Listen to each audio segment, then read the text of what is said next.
Hello, तो आज हम लोग अपनी दूसरी WBCs के बारे में बात कर लेते हैं जो कि है मोनोसाइट्स। लेकिन मोनोसाइट्स पढ़ने से पहले हमारी एक ग्रैनुलोसाइट रह गई है, क्योंकि हम 3 ग्रैनुलोसाइट्स के बारे में ऑलरेडी डिस्कस कर चुके हैं और एक ग्रैनुलोसाइट बचती है जो कि है हमारी मास्ट सेल। तो पहले इसको देख लेते हैं, मास्ट सेल को, देन हम आएंगे इसके बाद मोनोसाइट्स की तरफ। तो ये जो हमारी मास्ट सेल ग्रैनुलोसाइट्स होती हैं, ये ग्रैनुलोसाइट्स हमारी टिश्यूज के अंदर प्रेजेंट होती हैं। लेकिन बाकी 3 जो ग्रैनुलोसाइट्स हम पढ़ चुके हैं, चाहे वो न्यूट्रोफिल हो, चाहे बेसोफिल हो, चाहे वो ओसिनोफिल हो, वो तीनों की तीनों ग्रैनुलोसाइट्स ब्लड में प्रेजेंट होती हैं। लेकिन ये पहली ग्रैनुलोसाइट है मास्ट सेल जो कि टिश्यूज में प्रेजेंट होती हैं। तो पहली बात हमने इनकी लोकेशन देख ली कि भाई ये प्रेजेंट कहाँ होती हैं। तो ये जो मास्ट सेल होती हैं, ये पहली ग्रैनुलोसाइट्स होती हैं जो कि हमारे टिश्यूज में प्रेजेंट होती हैं, क्योंकि बाकी तीनों ब्लड में पाई जाती हैं। अब दूसरी बात ये है मास्ट सेल के बारे में कि किस तरीके के रिएक्शंस होते होंगे या किस तरीके के इन्फेक्शंस को ये ग्रैनुलोसाइट बॉडी में होने से रोकती है। तो ये जो हमारी मास्ट सेल होती हैं, ये जितने भी बॉडी में पैरासिटिक इन्फेक्शंस होते हैं या फिर एलर्जिक रिएक्शंस होते हैं या फिर बॉडी के अंदर कहीं टिश्यूज में इन्फ्लामेशन हो रही है, तो उन सबको कंट्रोल करने का काम मास्ट सेल करती हैं। तो दूसरा पॉइंट यही बन जाता है कि ये कंट्रोल करती हैं पैरासिटिक इन्फेक्शंस को,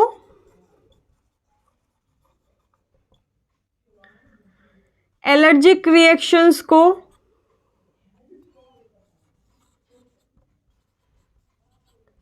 और टिश्यूज के अंदर अगर इन्फ्लामेशन हो रही है तो उसको भी ट्रीट करने का, उसको भी कंट्रोल करने का काम ये मास्ट सेल्स करती हैं। अब ये पैरासिटिक इन्फेक्शन हुए या फिर एलर्जिक रिएक्शंस हुए, इनको कंट्रोल करती कैसे होंगी, काम करने का तरीका क्या होता है। तो जैसे ही बॉडी के अंदर टिश्यूज में ये मास्ट सेल एक्टिवेट होती हैं, जैसे ही इनको कोई पैरासाइट टिश्यूज के अंदर नजर आता है, तो ये जो मास्ट सेल ग्रैनुलोसाइट है ये एक्टिवेट हो जाती है। और जैसे ही ये एक्टिवेट होती हैं, एक्टिवेट होने के बाद ये कई सारे अलग अलग तरीके के केमिकल मीडिएटर्स और साइटोकाइंस के मॉलिक्यूल्स सिक्रीट कर देती हैं, और वो जो मॉलिक्यूल्स होते हैं वो उस पैरासाइट को खत्म कर देते हैं। तो तीसरी बात मास्ट सेल के बारे में यही है कि ये जो हमारी मास्ट सेल्स हैं, ये कई सारे तरीके के secrete various kind of chemical mediators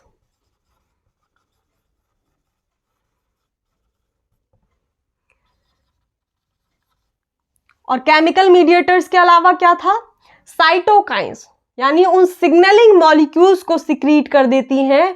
और ये जो सिग्नलिंग मॉलिक्यूल्स होते हैं ये कई सारी और अदर सेल्स को भी एक्टिवेट कर देते हैं, जो कि इसकी हेल्प करती हैं उस पैरासाइट को खत्म करने में। तो आ रही है ना चीजें समझने में। तो दूसरा जो मॉलिक्यूल ये सिक्रीट करती हैं वो साइटोकाइंस होते हैं, जो कि अलग अलग पाथवे में भी इन्वॉल्व होते हैं।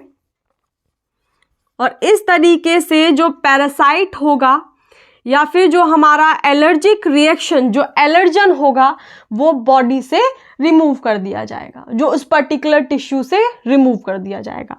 तो इस तरीके से ये जो मास्ट सेल होती हैं ये काम करती हैं।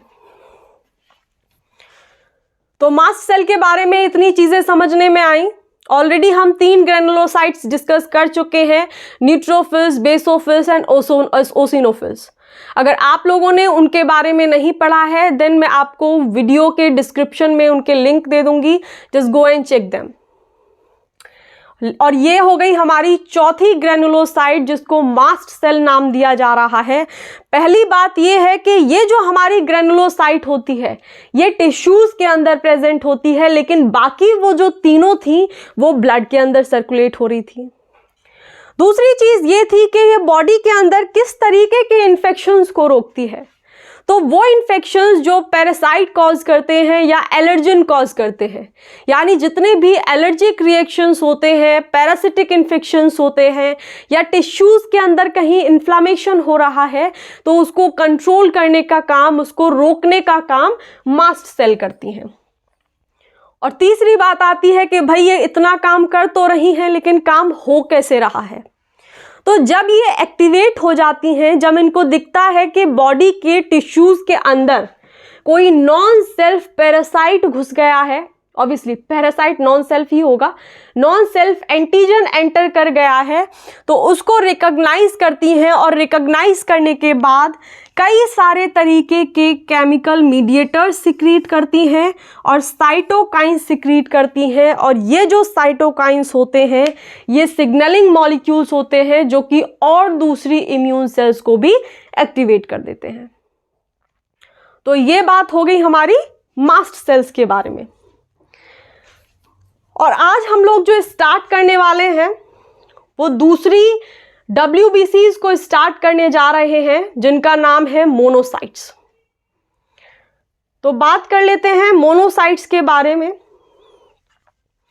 क्योंकि ये मास्ट सेल ज़्यादा कुछ था नहीं, तो मैंने सोचा कि अलग से वीडियो बनाने के बजाय हम लोग इसी में इसको डिस्कस कर लेते हैं।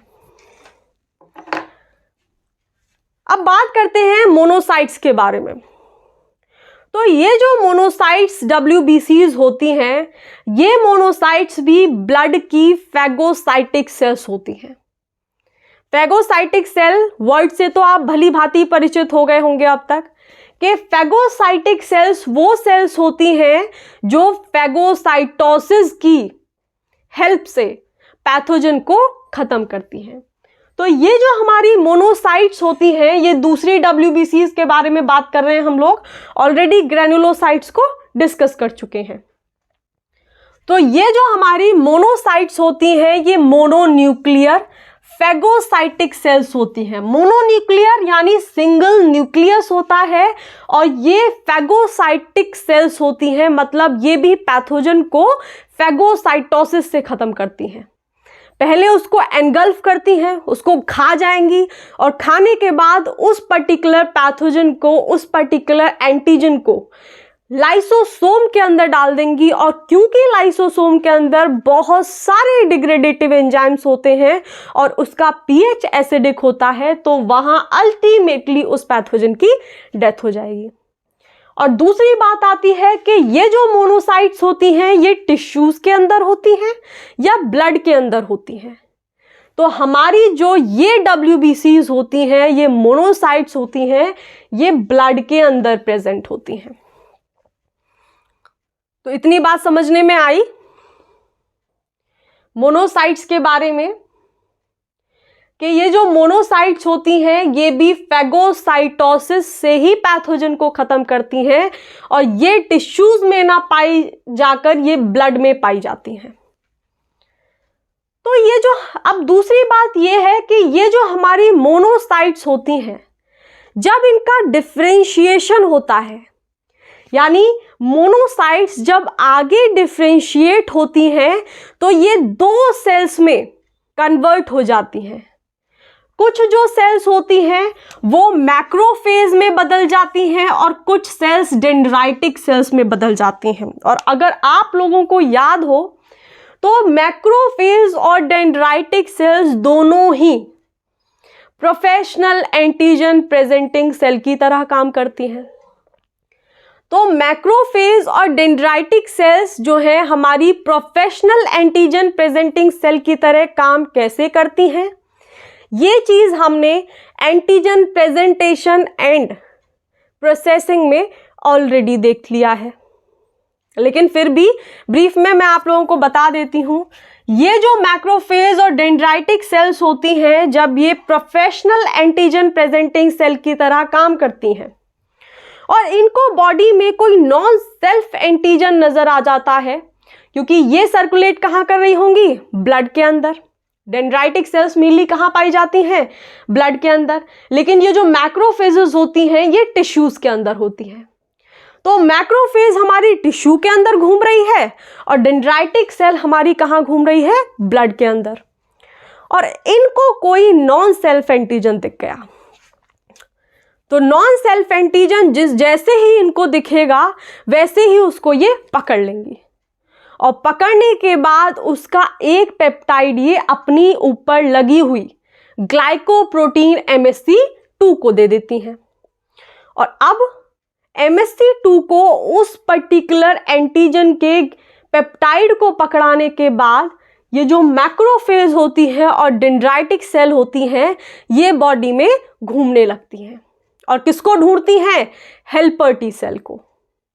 और जैसे ही वो हेल्पर टी सेल इन सेल्स को दिखाई देती है वैसे ही इनके ऊपर जो ग्लाइकोप्रोटीन MSC2 लगा हुआ है वो उस पेप्टाइड को उस हेल्पर टी सेल को दिखाना स्टार्ट कर देता है। और ये बात भी आप लोगों को पता होगी कि टी सेल और बी सेल जब पैदा होते हैं और जब उनका डेवलपमेंट हो रहा होता है उस टाइम पे इन सेल्स को दिखाया जाता है कि कौन कौन से प्रोटीन हमारे खुद के हैं, कौन कौन से एंटीजन्स हमारी खुद की बॉडी के हैं। तो जैसे ही ये जो हेल्पर टी सेल है इस MSC2 के द्वारा दिखाए गए पेप्टाइड को रिकॉग्नाइज करेगी तो ये पहचान लेगी कि ये जो सीक्वेंसेस हैं ये हमारे होस्ट के सीक्वेंसेस तो है नहीं। और जैसे ही इसको ये पता चलेगा तो ये साइटोकाइंस के मॉलिक्यूल सिक्रीट करना स्टार्ट कर देगी। और साइटोकाइंस क्या करते हैं? दूसरी इम्यून सेल्स को बुला करके लाएंगे कि आ जाओ, बॉडी में एक पैथोजन घुस गया है, और चल के उसे मारते हैं। तो इस तरीके से जो वो नॉन सेल्फ एंटीजन होगा उसको इम्यून सेल्स खत्म कर देंगी। आई इतनी बात समझ में? तो ये जो मोनोसाइट्स होती हैं जब ये बाद में डिफरेंशिएट होती हैं तो ये दो तरीके की सेल्स बनाती हैं, पहली मैक्रोफेजेस और दूसरी डेंड्राइटिक सेल्स। अब ये जो मैक्रोफेजेस होती हैं ये टिश्यूज में सर्कुलेट करती हैं और ये जो हमारी डेंड्राइटिक सेल्स होती हैं ये ब्लड में पाई जाती हैं। आ रही है ना चीजें समझने में? अब बात आती है कि ये जो मोनोसाइट्स होती हैं इनका काम क्या क्या होता है, यानी किस तरीके से पैथोजन को मारेंगी, कौन कौन से प्रोसेस हैं जिनकी हेल्प से पैथोजन को मारेंगी। क्या ये फैगोसाइटोसिस करती हैं? तो बिल्कुल करती हैं। हमने पहला पॉइंट वही देखा है कि ये फैगोसाइटिक सेल्स होती हैं और जितनी भी फैगोसाइटिक सेल्स होंगी वो फैगोसाइटोसिस की हेल्प से ही पैथोजन को खत्म करेंगी, क्योंकि उनके पास होती है एक काल कोठरी जिसका नाम है लाइसोसोम। करेक्ट? तो सबसे पहला जो फंक्शन इन मोनोसाइट्स का होता है वो यही होता है कि ये फैगोसाइटोसिस से पैथोजन को मारती हैं। और फैगोसाइटोसिस हम बहुत डिटेल में पढ़ चुके हैं, उसके एंजाइम्स को डिस्कस कर चुके हैं हमारी पहली वीडियो के अंदर, यानी इन्नेट इम्यूनिटी के प्रोसेस एंड एंजाइम्स के बारे में जब हम लोग डिस्कस किए थे। तो ये जो मोनोसाइट्स होती हैं ये फैगोसाइटोसिस की हेल्प से भी पैथोजन को मारती हैं। दूसरा, ये AMP को सिक्रीट करती हैं और AMP भी हम कई बार डिस्कस कर चुके हैं। ये होते हैं anti microbial peptide. A for anti, M for microbial and P for peptide, यानी एंटी माइक्रोबियल पेप्टाइड को सिक्रीट करती है, जैसे हमारा बीटा डिफेंसिन हुआ, जैसे कैथेप्सिन हुआ, जैसे रेज थर्ड गामा हुआ। और ये जो एंटी माइक्रोबियल पेप्टाइड होते हैं क्योंकि इनका नेचर बैक्टीरियोलिटिक होता है तो ये बैक्टीरिया के जो हमारा DNA होता है उसकी लाइसिस कर देते हैं। तो जो हमारी मोनोसाइट्स हैं वो खाकर भी पैथोजन को खत्म कर देती हैं, निगल लिया, लाइसोसोम में फेंक दिया, वहां डिग्रेडेटिव एंजाइम्स हैं, अल्टीमेटली पैथोजन काम से गया। और दूसरा इनका मारने का तरीका पैथोजन को है एएमपी के मॉलिक्यूल्स पेप्टाइड की चेन सिक्रीट करके। और अगर आप लोगों को याद हो तो मैंने आप लोगों को यह भी बताया था कि हमारी जो इंटेस्टाइन होती है और लंग्स होती हैं उनमें एक स्पेसिफिक तरीके की सेल्स होती हैं जिनको हम पैनिथ सेल्स बोलते हैं। और वो जो पैनिथ सेल्स होती हैं वो chain of anti microbial peptide बनाती हैं, यानी battery of anti microbial peptide. अब क्योंकि बहुत सारी एंटी माइक्रोबियल चेन एक दूसरे से जुड़ गई हैं तो वहां जो पैथोजन की किलिंग का प्रोसेस होता है वो तेज हो जाता है, वो क्विक होता है। ठीक है, तो दूसरी बात समझ में आई कि ये जो मोनोसाइट्स होती हैं इनका दूसरा फंक्शन है एएमपी, एंटी माइक्रोबियल पेप्टाइड को सिक्रीट करना। और कौन कौन से होते हैं ये एंटी माइक्रोबियल पेप्टाइड? लिखना चाहते हो तो लिख लो इधर। कैथेप्सिन होता है, बीटा डिफेंसिन होता है और रेज थर्ड गामा होता है। तो आई इतनी बात समझ में, इनका दूसरा फंक्शन समझने में आया कि ये एएमपी क्या होता है। और क्योंकि इन सारे एंटी माइक्रोबियल पेप्टाइड का नेचर बैक्टीरियोलिटिक है तो बैक्टीरिया को खत्म कर देते हैं, उसकी लाइसिस कर देते हैं। और जो तीसरा काम है इस मोनोसाइट का वो है एंटीजन की प्रेजेंटेशन। ये तो पहले ही पल्ले पड़ चुका होगा, क्योंकि ये जो मोनोसाइट्स होती हैं ये जब बाद में डिफरेंशिएट होती हैं, इनका फर्दर डिफरेंशिएशन होता है तो दो सेल्स बन रही थी, पहली मैक्रोफेज और दूसरी डेंड्राइटिक सेल्स। और हम बार बार ये पढ़ रहे हैं कि ये जो हमारी मैक्रोफेज होती हैं, डेंड्राइटिक सेल्स होती हैं और बॉडी के अंदर बी सेल्स होती हैं, बी लिम्फोसाइट्स होती हैं, ये तीनों की तीनों sales professional antigen presenting sales की तरह काम करती हैं और एंटीजन को पकड़ करके एमएससी को देती हैं और वो एमएससी उस पर्टिकुलर पेप्टाइड को हेल्पर टी सेल को दिखाता है। और बाद में एक इम्यून रिस्पॉन्स जनरेट होता है जिसकी वजह से जो हेल्पर टी सेल है वो साइटोकाइंस के मॉलिक्यूल सिक्रीट कर देती है और पैथोजन की डेथ हो जाती है या फिर उसे मार दिया जाता है। तो एंटीजन प्रेजेंटेशन भी भली भांति समझ में आ रहा होगा। एंटीजन प्रेजेंटेशन किस तरीके से होता है? Go and check that video, antigen processing and presentation. दोनों पाथवे डिस्कस किए हैं, साइटोसोलिक भी और एंडोसाइटिक भी। करेक्ट।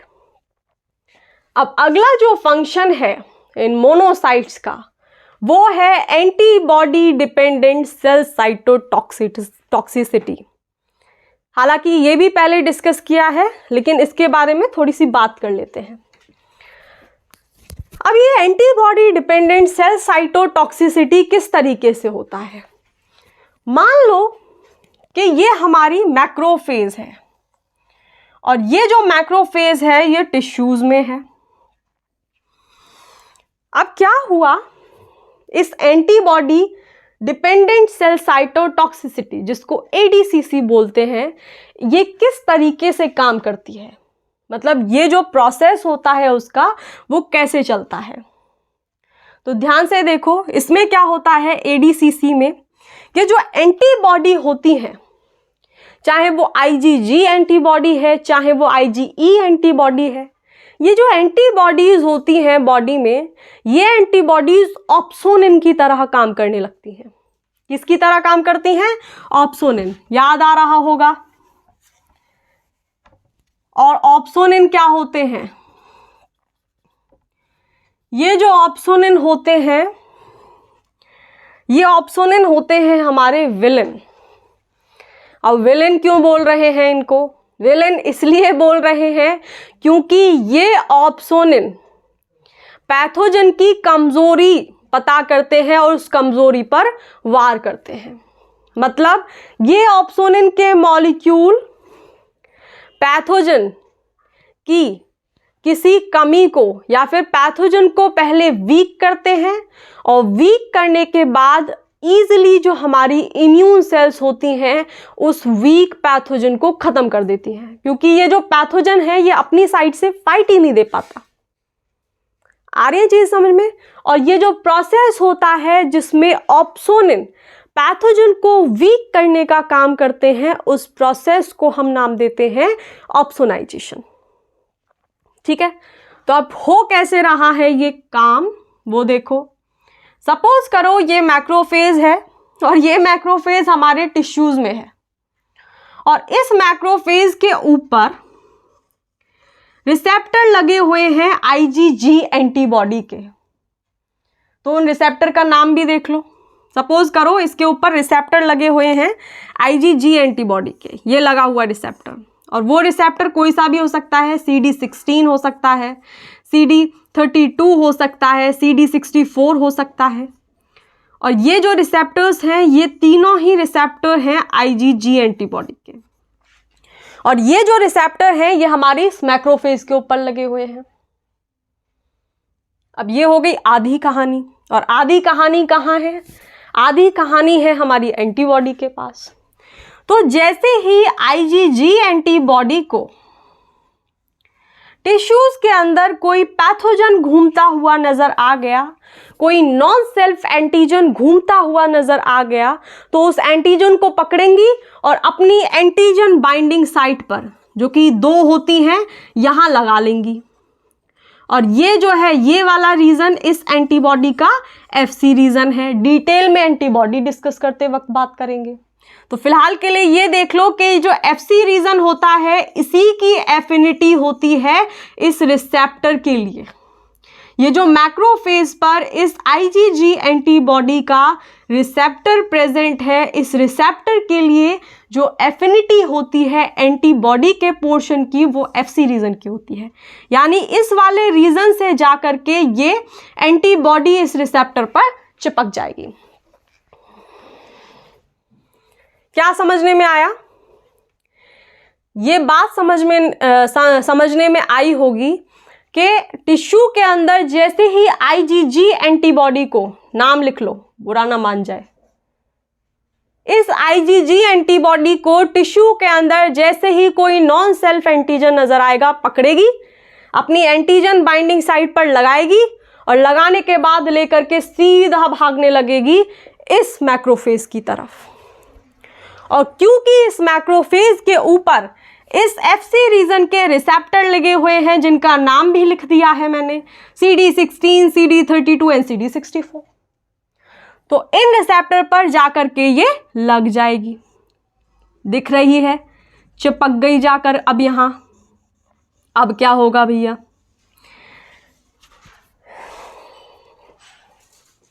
अब क्या होगा? तो इसको मैक्रोफेज ना नाम देकर के मोनोसाइट ही नाम दो, पहले मैक्रोफेज बाद में नाम देंगे। तो ये है हमारी मोनोसाइट, या फिर मैक्रोफेज भी लिख लो, क्योंकि मैक्रोफेज भी तो मोनोसाइट ही है, उसका डिफरेंशिएटेड रूप है।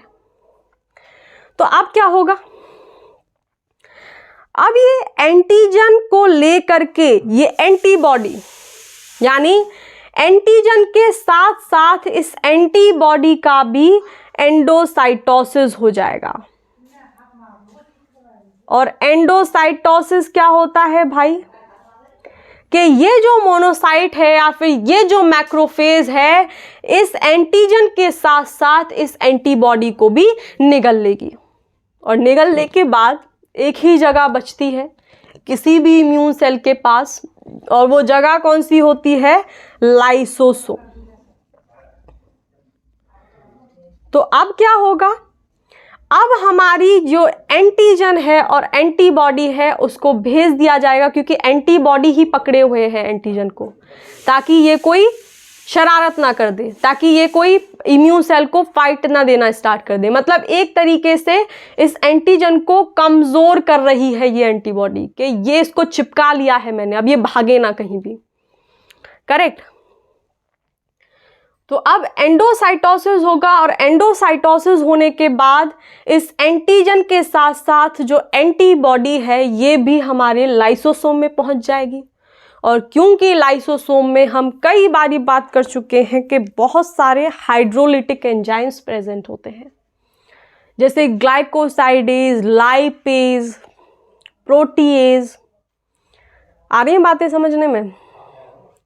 और ये जो डिग्रेडेटिव एंजाइम्स होते हैं, ये एंजाइम्स क्या करेंगे, ये एंजाइम्स हमारे इस एंटीजन के मॉलिक्यूल को, यानी क्योंकि एंटीजन का पूरा मॉलिक्यूल है मतलब पूरा एक प्रोटीन है, और इस प्रोटीन का बहुत सारे पीसेस में कन्वर्जन हो जाएगा।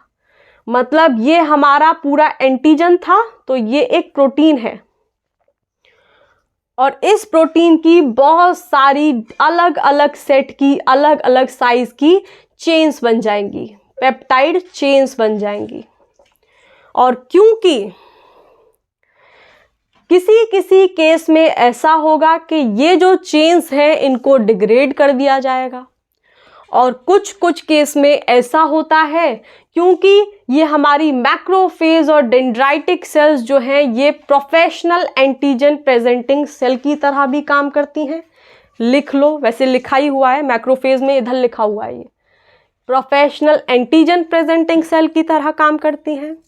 तो आगे की जो प्रोसेसिंग होगी वो कैसे होगी, ये जो पेप्टाइड बना है इसके लाइसोसोम के अंदर, यहाँ से एमएससी सेकेंड इस एक पेप्टाइड को उठाएगी जिसकी एफिनिटी इसके लिए ज़्यादा होगी, और इसे उठाने के बाद ये एमएससी ग्लाइकोप्रोटीन भागेगा इस पर्टिकुलर मैक्रोफेज की प्लाज्मा मेम्ब्रेन पर, और प्लाज्मा मेम्ब्रेन पर एक पेप्टाइड को चुनने के बाद ये इस तरीके से अब टिश्यू में घूमेंगे और किसको देखेंगे, हेल्पर टी सेल को देखेंगे। और जैसे ही हेल्पर टी सेल दिखेगी तो ये जो एमएससी सेकेंड है ये हेल्पर टी सेल को इस पेप्टाइड को दिखाएगा, और दिखाने के बाद जो हेल्पर टी सेल है वो ये पहचान जाएगी कि ये हमारा होस्ट का प्रोटीन नहीं है, और बहुत सारे साइटोकाइंस सिक्रीट कर देगी जो कि दूसरी इम्यून सेल को भी बुला कर लाएंगे कि एक नॉन सेल्फ एंटीजन बॉडी में घुस गया है, अब उसे ख़त्म करो। तो इसी को बोलते हैं हम antibody dependent cell cytotoxicity, ADCC नाम होता है इसका। समझ में आया होगा, नहीं आया अगर कोई क्वेरी है ईमेल आईडी दी हुई है, आप प्रश्न पूछ सकते हैं। अब इतनी बात होगी इसके फंक्शंस की। अब आगे है भैया कि मोनोसाइट के रिक्रूटमेंट के लिए जो कीमोकाइंस के मॉलिक्यूल्स होते हैं वो कौन कौन से होते हैं। तो इन मॉलिक्यूल्स में CCl2 आता है, CCl7 आता है और ल्यूकोट्राइन B4 आता है। तो मोनोसाइट समझ में आया।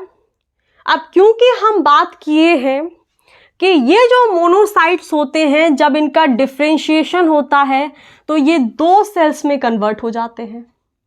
पहली जो सेल होती हैं उनको कुछ सेल मैक्रोफेजेस बना देती हैं और कुछ सेल जो हैं डेंड्राइटिक सेल्स बन जाती हैं। और अंतर भी देख चुके कि ये वाली जो होंगी ये हमारी टिश्यूज़ की तरफ चली जाएंगी और ये हमारी डेंड्राइटिक सेल्स जो होंगी ये ब्लड की तरफ चली जाएंगी, ये ब्लड में सर्कुलेट करेंगी। तो इतनी बात समझ में आई। अब इनमें से दोनों सेल्स में से आज हम मैक्रोफेज को उठा लेते हैं, मैक्रोफेज के बारे में बात कर लेते हैं। तो मैक्रोफेज जो होती हैं मैं बार बार बता चुकी हूं कि ये जो सेल्स होती हैं ये हमारी टिश्यूज में पाई जाती हैं। मोनोसाइट्स ब्लड में ही थी, डिफरेंशिएशन हुआ, डिफरेंशिएशन होने के बाद दो सेल्स बनी, मैक्रोफेज और dendritic sales. Dendritic cells blood में ही रह गई लेकिन जो मैक्रोफेजेस हैं वो टिश्यूज में चली गई। तो ये जो मैक्रोफेजेस होती हैं वो टिश्यूज में पाई जाती हैं।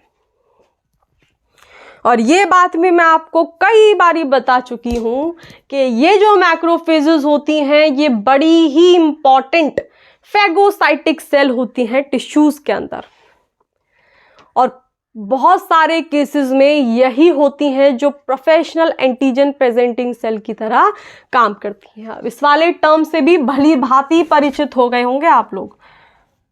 और बॉडी के अंदर जो 3 प्रोफेशनल एंटीजन प्रेजेंटिंग सेल होती हैं, इधर ही लिख लो, उनमें एक तो ये मैक्रोफेज आती हैं, दूसरी होती हैं डेंड्राइटिक सेल और तीसरी होती हैं बी लिम्फोसाइट यानी बी सेल।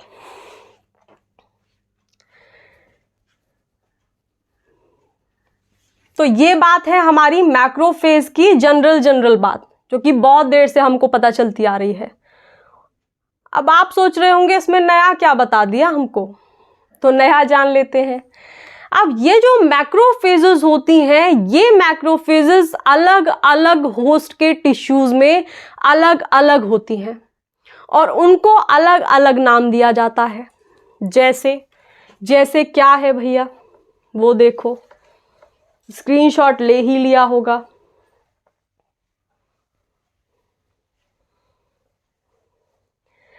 जैसे अगर बोन में देखें तो बोन में इन मैक्रोफेजेस को नाम दिया जाता है, यहां से क्वेश्चन पूछ लिए जाते हैं, तो ये थोड़ा इसमें नाम तो आप भाई रट्टा ही मार सकते हो, तो रट्टा मार लेना नाम का, क्योंकि ये प्रोसेस तो है नहीं जो हम समझ लें।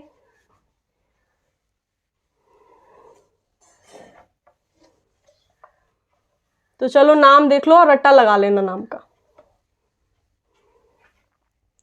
तो अब मोनोसाइट में हम बात कर रहे हैं मैक्रोफेजेस की, और मैक्रोफेजेस में भी हम बात कर रहे हैं कि अलग अलग सेल, अलग अलग बॉडी के टिश्यूज के अंदर जो हमारी मैक्रोफेजेस होती हैं, ये जो प्रोफेशनल एंटीजन प्रेजेंटिंग सेल्स होती हैं, इनके नाम क्या क्या हैं।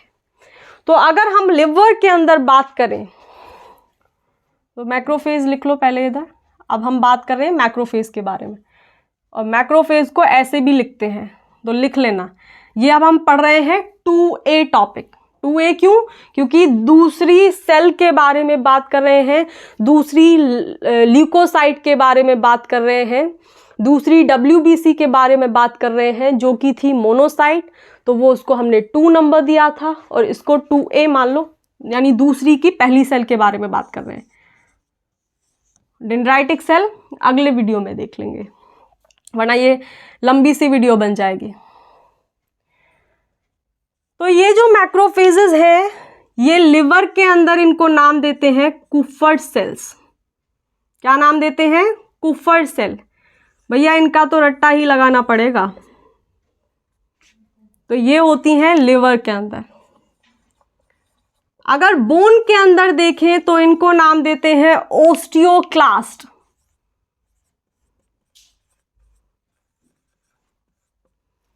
ठीक है। और अगर कार्टिलेजेस की बात करें तो होती हैं कॉन्ड्रोक्लास्ट। तो क्या होती हैं? कॉन्ड्रोक्लास्ट। किसके अंदर? कार्टिलेजेस के अंदर। कार्टिलेजेस के जो टिश्यूज होंगे उनके अंदर जो मोनोसाइट्स होती हैं, जो मैक्रोफेजेस होती हैं, उनको बोलते हैं कॉन्ड्रोक्लास्ट। ये है कार्टिलेजेस। आगे किडनी की बात कर लो। किडनी के अंदर जो होंगी वो होती हैं मीसेनगियल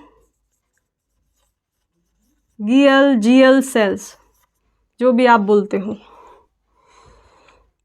कनेक्टिव टिश्यूज के अंदर होती हैं हिस्टोसाइट्स। हिस्टोसाइट्स होती हैं कनेक्टिव टिश्यूज के अंदर। और लास्ट बची ब्रेन। ब्रेन के जो टिश्यूज होंगे उनमें इन professional antigen presenting cell macrophage को क्या बोलते हैं? Microglial cell. ठीक है, माइक्रोगिलियल सेल्स। कहाँ? ब्रेन के टिश्यूज में।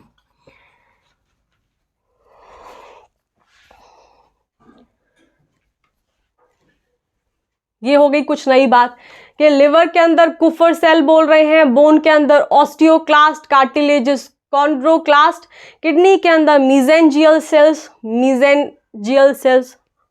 प्रोनाउंसिएशन गूगल पे देखना।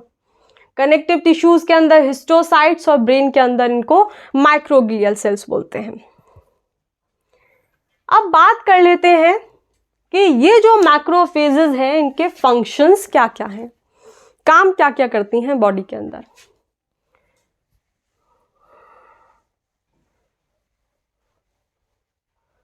तो फंक्शंस देखो, कई सारे फंक्शंस के बारे में तो हम लोगों को ऑलरेडी पता ही है। तो पहला क्या है, फैगोसाइटोसिस। कई बार बात कर चुके हैं कि ये प्रोफेशनल एंटीजन प्रेजेंटिंग सेल है, प्रोफेशनल एंटीजन प्रेजेंटिंग सेल है और फैगोसाइटोसिस करती हैं, फैगोसाइटिक सेल है। तो पहला जो काम करती हैं, पहला जो फंक्शन होता है इनका, वो होता है फैगोसाइटोसिस।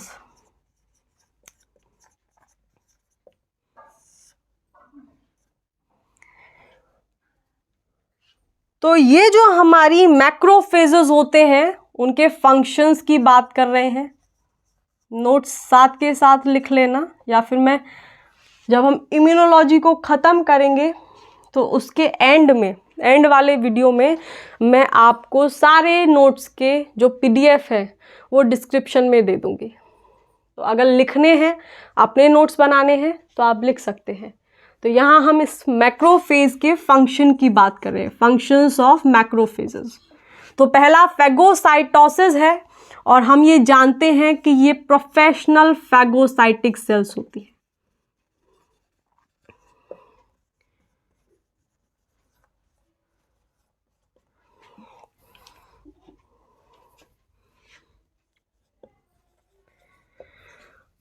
और भैया ये जो मैक्रोफेजेस फैगोसाइटिक सेल होती हैं, लगभग बॉडी के अंदर 48 आवर्स के बाद जब इन्फेक्शन रहता है तो ये जो मैक्रोफेजेस होती हैं इनकी जो क्वांटिटी होती है और इनका जो काम करना होता है उसकी प्रोसेसिंग तेज हो जाती है, यानी मैक्रोफेजेस की जो एक्टिविटी है वो बढ़ जाती है। तो नियरली आफ्टर 48 आवर्स, लिख लो ये वाली बात भी, nearly after 48 hours macrophage activity increases.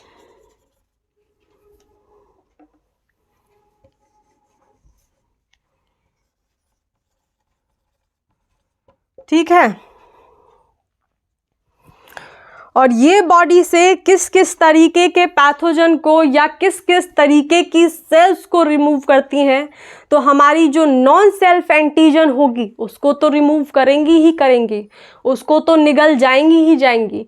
लेकिन अगर बॉडी के अंदर खुद की कोई सेल है जिसकी डेथ हो गई है, जिसका अपोप्टोसिस हो गया है, जो अपोप्टोटिक सेल है, उसको भी ये निगल करके खा जाती है और उसको डिग्रेड कर देती हैं लाइसोसोम के अंदर। तो आ रही हैं चीज़ें समझने में?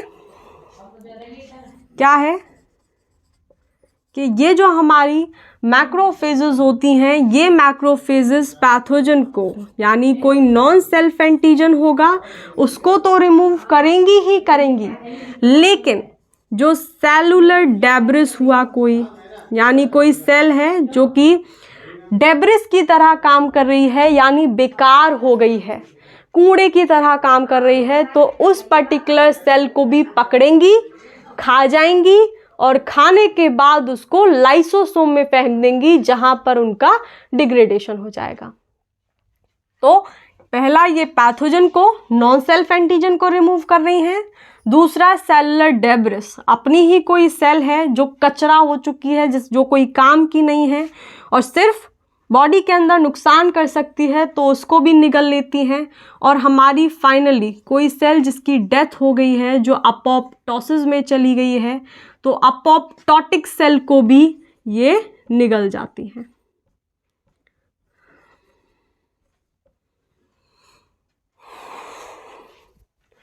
तो इतनी बात समझ में आई। पहला फंक्शन है फैगोसाइटोसिस, प्रोफेशनल फैगोसाइटिक सेल्स हैं, यानी खाने में इनकी बराबरी कोई नहीं कर सकता और जितनी सफाई से ये खा जाती हैं पैथोजन को या किसी बेकार सेल को, उतनी सफाई से कोई खा नहीं सकता। दूसरी, लगभग इन्फेक्शन के 48 आवर्स के बाद इनकी जो एक्टिविटी होती है वो ऑटोमेटिकली बढ़ जाती है, क्योंकि भाई पैथोजन को ख़त्म भी तो करना है। और अगली बात ये है कि ये पैथोजन के साथ साथ सेल जो डेब्रिस होता है, मतलब कुछ सेल का जो कूड़ा कचरा होता है उसको भी खा जाती हैं, या फिर कोई ऐसी सेल है जिसका फंक्शन नहीं है बॉडी में, मतलब जो काम नहीं करती है, जो कचरे की तरह पड़ी है, उसको खा लेंगी। और अगर कोई सेल की डेथ हो गई है, वो अपोप्टोसिस में चली गई है, तो उस अपोप्टोटिक सेल को भी खा जाते हैं। दूसरा फंक्शन हम बार बार बात कर ही चुके हैं, क्योंकि ये प्रोफेशनल एंटीजन प्रेजेंटिंग सेल की तरह काम करती हैं, मैक्रोफेजेस। तो दूसरा काम होता है इनका एंटीजन को प्रेजेंट करना। तो दूसरा जो फंक्शन है वो है एंटीजन प्रेजेंटेशन।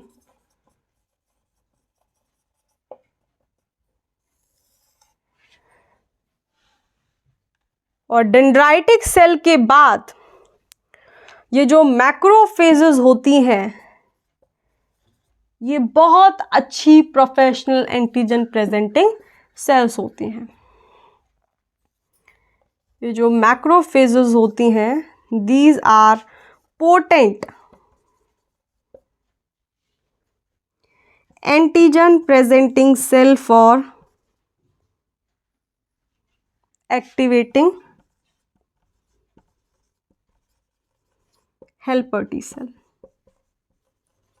क्योंकि ये प्रोफेशनल एंटीजन प्रेजेंटिंग सेल होती हैं, तो इनके ऊपर जो ग्लाइकोप्रोटीन होता है वो MSC2 ग्लाइकोप्रोटीन होता है, और वो जो MSC2 ग्लाइकोप्रोटीन होगा वो उस पेप्टाइड को दिखाने का काम हेल्पर टी सेल को करता है। इसीलिए ये मैक्रोफेजेस जो होती हैं ये एंटीजन प्रेजेंटिंग सेल हैं, जो कि फाइनली हमारी हेल्पर टी सेल को एक्टिवेट करती हैं। इतनी बात समझ में आई कि डेंड्राइटिक सेल के बाद मैक्रोफेजेस भी बहुत पोटेंट एपीसीज हैं। अगली बात है PR सिग्नलिंग में ये इन्वॉल्व होती हैं। ये जो मैक्रोफेजेस होती हैं ये PRR की सिग्नलिंग में भी इन्वॉल्व होती हैं। याद आ रहा है PRR, पैटर्न रिकॉग्नाइजिंग रिसेप्टर। और ये जो पैटर्न रिकॉग्नाइजिंग रिसेप्टर्स होते हैं ये मैक्रोफेजेस के ऊपर लगे हुए होते हैं। ये जो PRR हैं ये मैक्रोफेजेस के ऊपर लगे हुए होते हैं, मतलब होस्ट की बॉडी में होते हैं। और जो हमारा पैथोजन होता है, ये रेड वाला डेंजर साइन वाला पैथोजन मान लो, ये हमारा पैथोजन है। इस पैथोजन की सेल के सरफेस पर पैम्प लगे हुए होते हैं, पैथोजन एसोसिएटेड मॉलिक्यूलर पैटर्न्स। और ये जो PRR हैं इनके ऊपर रिसेप्टर्स होते हैं इन पैम्प के मॉलिक्यूल के लिए। तो इन दोनों के बीच में जैसे ही इंटरेक्शन होती है तो इस मैक्रोफेज को पता चल जाता है कि बॉडी में कोई पैथोजन घुस गया है जिसके ऊपर पैम्प है। तो ये जो मैक्रोफेज होगी ये अल्टीमेटली एक्टिवेट हो जाती है, और एक्टिवेट होने के बाद ये अपना इसकी किलिंग का बढ़िया सी प्लानिंग बना लेती है। या तो फैगोसाइटोसिस से मारेगी या प्रोफेशनल एंटीजन प्रेजेंटिंग सेल की तरह काम करके इसका खात्मा करवा देगी हेल्पर टी सेल से।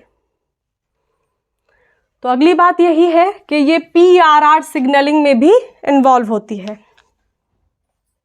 ये मैक्रोफेज है। PRR signalling.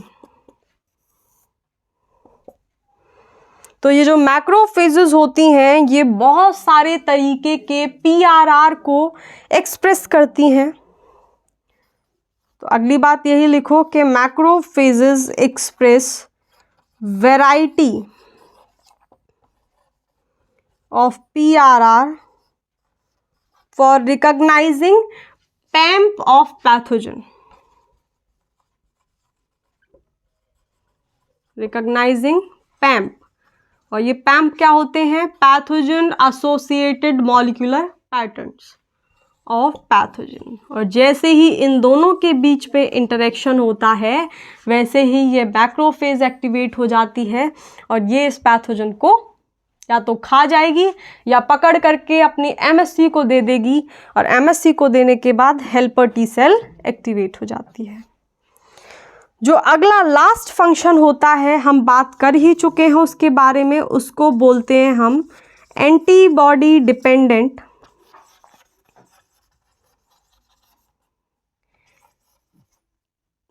सेल साइटोटॉक्सिसिटी, और इसको क्या बोलते हैं? ADCC, antibody dependent cell cytotoxicity यानी ADCC। अब देखो इधर मैंने बताया था यहाँ क्या हो रहा था कि ADCC में हमारी जो खुद की एंटीबॉडीज़ होती हैं वो एंटीबॉडीज़ उस पर्टिकुलर पैथोजन को कमज़ोर कर देती हैं, यानी उस पैथोजन की कमज़ोरी का फ़ायदा उठा करके, यानी उस पैथोजन को कमज़ोर कैसे कर दिया जाता है कि वो जो एंटीबॉडी होगी वो एंटीबॉडी ऑप्सोनिन की तरह काम करना स्टार्ट कर देती है। कैसे करती है एक और बार देख लेते हैं, हालांकि बात कर ही चुके हैं लेकिन इधर लिख लो पहले ये बात कि इस केस में क्या होता है कि जो एंटीबॉडी होती हैं हमारी खुद की एंटीबॉडी वो ऑप्सोनिन की तरह काम करती हैं। Antibody act as ऑप्सोनिन्स।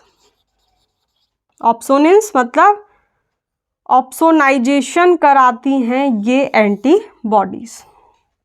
अब कैसे होता है वो देख लो। इतनी बात समझ में आई? ये 4 फंक्शंस हमने मैक्रोफेजेस के डिस्कस किए। पहला फैगोसाइटोसिस, दूसरा एंटीजन प्रेजेंटेशन, तीसरा ये PRR की सिग्नलिंग में भी इन्वॉल्व होते हैं, और चौथा ADCC। ADCC को देख लेते हैं एक बार। स्क्रीनशॉट लेना चाहते हैं आप लोग ले सकते हैं। आगे चलो।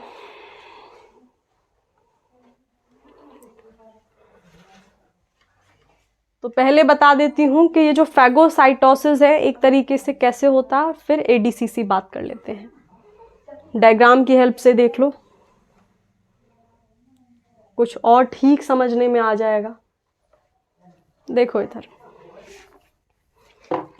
तो एक केस ले रहे हैं, एक केस A है, और इस केस में A में फैगोसाइटोसिस देख रहे हैं। मान लो ये मैक्रोफेज है और ये जो मैक्रोफेज है यहाँ पर फैगोसाइटोसिस करने वाली है। तो इसको कोई पैथोजन दिखाई दिया, सपोज कर लो ये पैथोजन है, और जैसे ही इसको ये पैथोजन दिखाई देगा तो इस पैथोजन को ये निगल लेगी।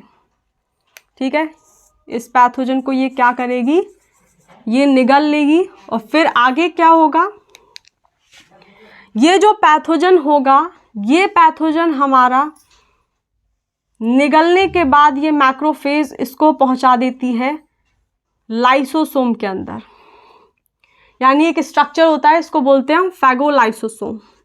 और ये बनता कैसे है? अगेन जो हमारी फैगोसाइटोसिस वाली वीडियो है वहाँ जाओ, वहाँ आपको देखने मिल जाएगा कि ये फैगोलाइसोसोम कौन कौन से ऑर्गेनेली से जुड़ करके बन रहा है और कैसे बन रहा है, वहाँ पे हमने डिटेल में डिस्कस किया है। तो ये जो फैगोलाइसोसोम है, अल्टीमेटली इस फैगोलाइसोसोम के अंदर डिग्रेडेटिव एंजाइम्स प्रेजेंट होंगे, और ये डिग्रेडेटिव एंजाइम्स हमारे इस पर्टिकुलर पैथोजन को डेथ कर देंगे इसकी, यानी इसको किलिंग ऑफ पैथोजन इस फैगोलाइसोसोम के अंदर हो जाएगी। तो ये बात होती है हमारी फैगोसाइटोसिस की। ADCC देखो, एक B केस समझ लो, ADCC कैसे हो रहा होगा। अब बात कर रहे हैं ADCC की। मान लो ये मैक्रोफेज है फिर से। अब क्या होगा? इस पर्टिकुलर मैक्रोफेज के ऊपर रिसेप्टर लगे हुए हैं हमारी एंटीबॉडी के। तो यहाँ पर बात कर लेते हैं, हमारी खुद की एंटीबॉडी बॉडी में 5 होती हैं, तो यहाँ पर हम IgG एंटीबॉडी को ले लेते हैं। तो ये जो IgG एंटीबॉडी है उसके रिसेप्टर इस पर लगे हुए हैं। ये रिसेप्टर है रिसेप्टर फॉर IgG एंटीबॉडी। और अगर नाम की बात करें तो IgG एंटीबॉडी के जो रिसेप्टर्स होते हैं वो हमारा CD16 हुआ, CD32 हुआ, CD64 हुआ। तो इनमें से कोई सा भी रिसेप्टर मान लो, सपोज कर लो CD16 लगा हुआ है इस पर्टिकुलर मैक्रोफेज के ऊपर, क्योंकि ये मैक्रोफेज हमारी कहाँ प्रेजेंट होगी, ये प्रेजेंट होगी टिश्यू के अंदर। तो ये बिंदास रिसेप्टर को लेकर के टिश्यू के अंदर घूम रही है।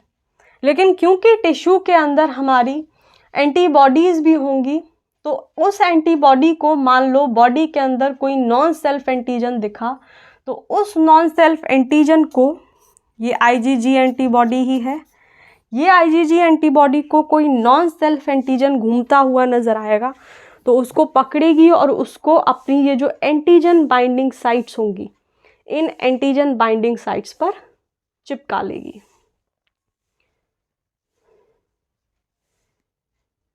यानी एंटीजन के एपिटोप और IgG एंटीबॉडी के पैराटोप के बीच पे इंटरेक्शन होगा और ये दोनों एक दूसरे से चिपक जाएंगे, जिसकी एफिनिटी होगी इस पर्टिकुलर IgG के पैराटोप के लिए।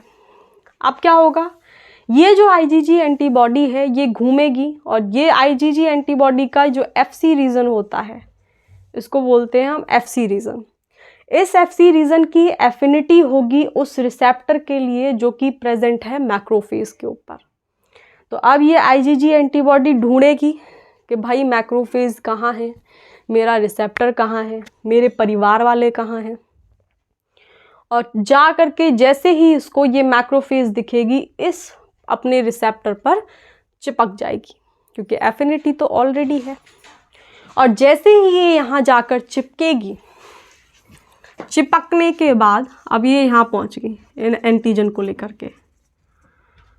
इसके बाद क्या होगा कि एंटीजन के साथ साथ इस एंटीबॉडी का भी एंडोसाइटोसिस हो जाएगा। एंडोसाइटोसिस का क्या मतलब है?